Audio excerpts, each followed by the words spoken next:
Bueno, a mí me tocó exponer a Jean-Paul Sartre. Él nace en París en 1905 y muere en 1980. Él fue profesor de filosofía en muchas universidades y también estuvo en el ejército participando para la Segunda Guerra Mundial y en la Resistencia Francesa. Él tuvo una pareja de toda la vida llamada Simone de Beauvoir, que es ella, y la conoce en 1929 y aunque nunca llegan a casarse, mantienen una relación poligámica durante toda su vida. Su pensamiento se puede dividir como en tres partes, por periodos. El primer periodo es el periodo fenomenológico, en el cual adopta varias partes de la filosofía de Husserl y se basa en ellas para desarrollar su propio pensamiento. Después sigue con el periodo existencialista y es en el que más se destaca. Este es el periodo que abarca la mayor parte de su vida y pues es por el cual es más reconocido. También casi al final de su vida se encuentra en un periodo marxista, en el cual empieza a adoptar las teorías marxistas y entonces empieza como que a dejar un poco de lado el existencialismo radical que había tomado para intentar reconciliarlo con el marxismo. Bueno, el existencialismo, como ya dijimos, es la corriente principal en la que se lo ubica. Este dice que la existencia precede a la esencia. Generalmente se piensa que la esencia precede la existencia, como por ejemplo, si necesitas crear una cosa, primero piensas para qué va a ser creada y luego existe. Primero es la esencia, el concepto de lo que va a ser, y luego es la existencia. Por ejemplo, si necesitas un lugar donde poner los útiles escolares, los lápices colores, etc., primero concibes la idea de lo que sería un estuche y después se crea y existe el estuche.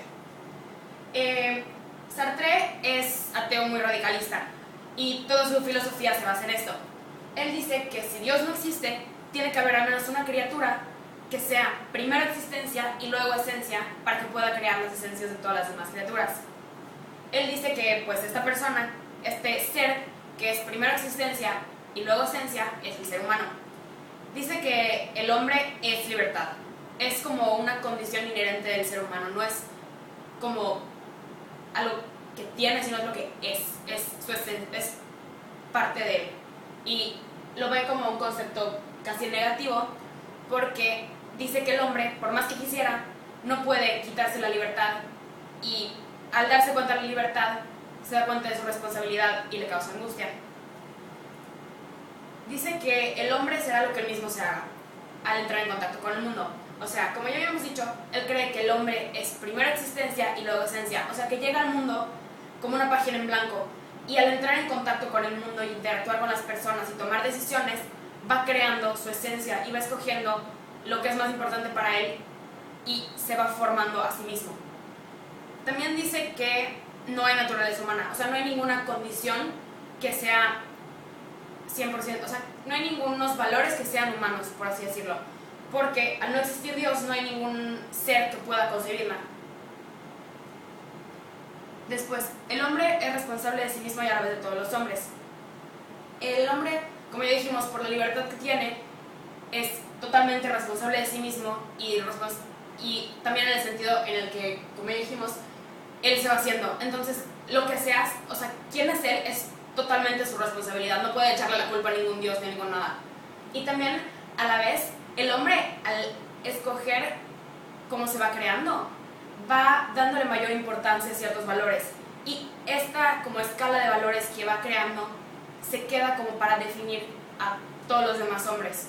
Entonces, afecta también a los demás. Como ya dije, el existencialismo conlleva angustia y desamparo.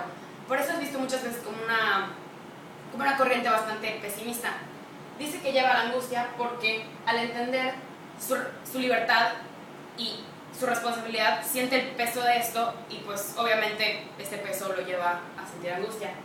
Y el desamparo es porque, no solamente porque no existe un Dios al cual pueda recurrir el hombre, sino que sin Dios no existen valores a priori, no existen valores ya establecidos. Entonces, no hay manera en la que el hombre pueda justificar sus acciones. Depende completamente de él. O sea, el hombre está condenado a ser libre. Otros de los conceptos que maneja Sartre son el en sí y el para sí.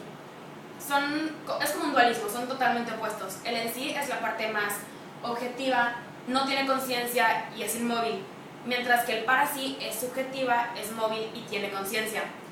Él dice que la existencia humana lo que intenta el hombre intenta durante toda su vida sintetizar estos dos aspectos, pero él dice que es imposible, por lo tanto concibe la existencia del hombre como una pasión inútil.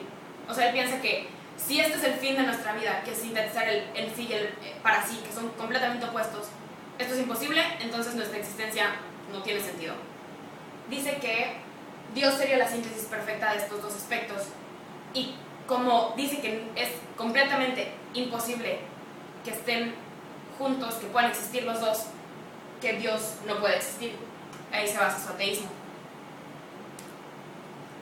También habla él de la existencia auténtica. Es como el valor más importante para él, la existencia auténtica.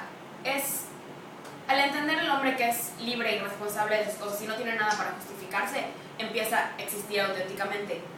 Es decir, si el hombre actúa según las normas y los valores establecidos ya por la sociedad, está actuando de mala fe, no está siendo auténtico. La única manera de ser totalmente auténtico es entender que eres libre y no estás sujeto a ninguna normas y actuar como tal. Luego también el existencialismo lleva a un relativismo moral. Esto es porque, como ya dijimos, sin Dios no hay naturaleza humana, entonces no hay valores a priori. Y al no haber valores a priori, cada quien puede juzgar qué es el valor más importante para él o ella. O sea, si yo vengo y te digo que el poder de persuasión es el valor más importante para mí, tú no puedes decirme que no, que hay otros valores más importantes, porque no hay ningunos valores establecidos. Entonces, si yo decido que ese es el valor más importante, ese es el valor más importante. Entonces, pues obviamente esto crea relativismo. También habla un poco de las relaciones interpersonales. Él dice que no pueden haber dos sujetos, que al ser uno sujeto, el otro se vuelve un objeto. Por ejemplo, si yo te estoy viendo, yo soy el sujeto y tú te estás convirtiendo en un objeto. Y si tú me estuvieras viendo a mí, yo sería el objeto y el otro sería el sujeto. Y al no haber manera de haber dos sujetos, siempre un ser se va a tener que degradar a la categoría de objeto. Y obviamente, sin igualdad, no puede haber armonía. Entonces dice que las relaciones interpersonales se caracterizan por conflicto. Algunas de sus obras más importantes son La náusea, que es una novela con la que pretende divulgar los principios básicos del existencialismo, pues es de sus obras del periodo del existencialismo. También está El ser y la nada, que es su obra filosófica más conocida de todas, y en ella interpreta, él interpreta la filosofía existencialista de Heidegger. Y por último está La crítica de la razón dialéctica, que esta es del periodo marxista. En ella lo que hace es intentar reconciliar el existencialismo y el marxismo. Y pues, en resumen, podríamos decir que Sartre es un filósofo principalmente conocido por su área existencialista. Él dice que el hombre no tiene naturaleza y que él decide quién se va a hacer. Y esto le lleva a tener una gran responsabilidad y un sentido de angustia en su vida. Gracias.